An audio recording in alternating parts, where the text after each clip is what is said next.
আসসালামু আলাইকুম এভরিওয়ান। আজকে আমি কেন মূলা রান্না চিংড়ি মাছ দিয়া। তো একটা ডেগোর মাঝে তেল দিলাইছি, দিয়া আমি পেঁয়াজের পাতা কাঁচামরিচ আর তোরা পেঁয়াজ দিলাইছি, দিয়ে এখন তারা পালা করে এখন বাজমু, বাজিয়া লবণ দিলাইমু।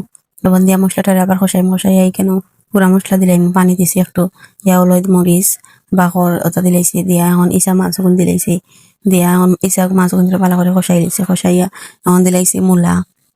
তো মূলারে এখন বালা করিয়া মশলার লগে মিশাইয়া একটু সময় করিয়া দিলাইমু, দিয়া দেখানি বালা করে মূলা হুসানি হয়ে গেছে।